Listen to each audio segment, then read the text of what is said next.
Hello दोस्तों, नमस्कार। मेरा नाम है प्रशांत। स्वागत है आप सभी का आपके अपने यूट्यूब चैनल स्मार्ट सैल्यूट में। दोस्तों, यदि आप मेरे चैनल से पहले से ही जुड़े हैं तो आपको भी ये क्लियर हो चुका होगा, जो वर्तमान में पेंशन व्यवस्था चल रही है, इस पर सरकार ने एक कमेटी का गठन किया है और हो सकता है इस पर जो ओल्ड पेंशन स्कीम की तरह है इसे बनाया जा सकता है। जैसे कि ओल्ड पेंशन स्कीम में कोई कर्मी रिटायर जाता है तो उसे एक निश्चित पेंशन मिलती है, सेम उसी प्रकार इसमें भी मिलती है।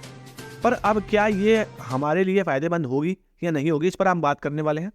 तो जानने के लिए, देखने के लिए बने रहेगा वीडियो पे। चैनल पे नए तो चैनल को सब्सक्राइब कर लीजिएगा, बेल आइकन भी प्रेस कर लीजिएगा, ताकि इस प्रकार के लेटेस्ट अपडेट आपको मिलते रहें और आप ऑलवेज अपडेट रहें। चलिए बिना देरी करते हुए वीडियो को स्टार्ट करते हैं। दोस्तों, वर्तमान में जो नई पेंशन स्कीम चल रही है, इसमें जब कोई कर्मी रिटायर जाता है तो जो आपकी पेंशन बनती है वो वर्तमान में जो आपका बाजार का इंटरेस्ट रेट चल रहा है उसके अकॉर्डिंग पेंशन मिलती है। और इस चीज को देखते हुए विभिन्न सरकारी कर्मचारियों ने स्ट्राइक की और सरकार से सिफारिशें की कि इस हमें भी पुरानी पेंशन योजना लागू की जाए। और पिछले साल कई ऐसे राज्य हैं जिन्होंने पुरानी पेंशन व्यवस्था को लागू करने का ऐलान भी कर दिया। तो इसको देखते हुए केंद्र सरकार ने भी एक कमेटी का गठन कर दिया, जो एनपीएस की समीक्षा करने के लिए कमेटी बनाई गई थी टीवी सोमनाथन जी की अगुवाई में।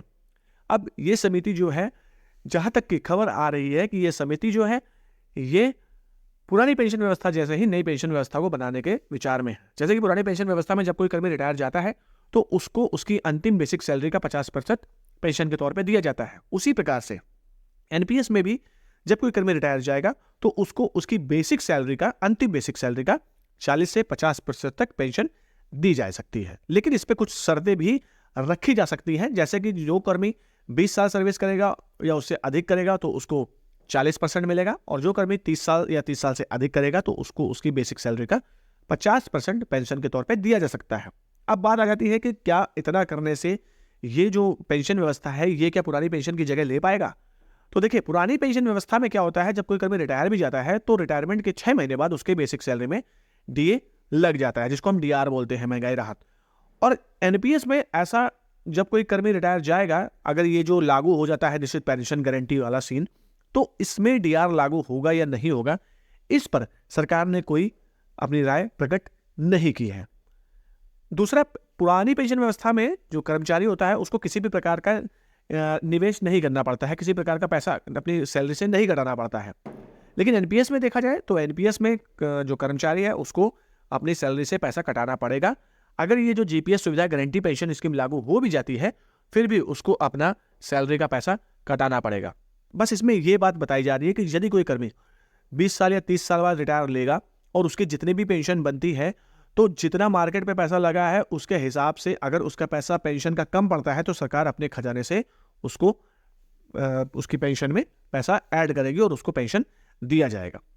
अब दूसरी बात यह भी है कि जो आप एनपीएस में रिटायर जाते थे तो आपको 60 और 40 का जो रेशियो बताया जाता है, क्या वो मिलेगा या नहीं मिलेगा, तो इस पर भी कोई विचार अभी प्रकट नहीं किया गया है किसी भी प्रकार का।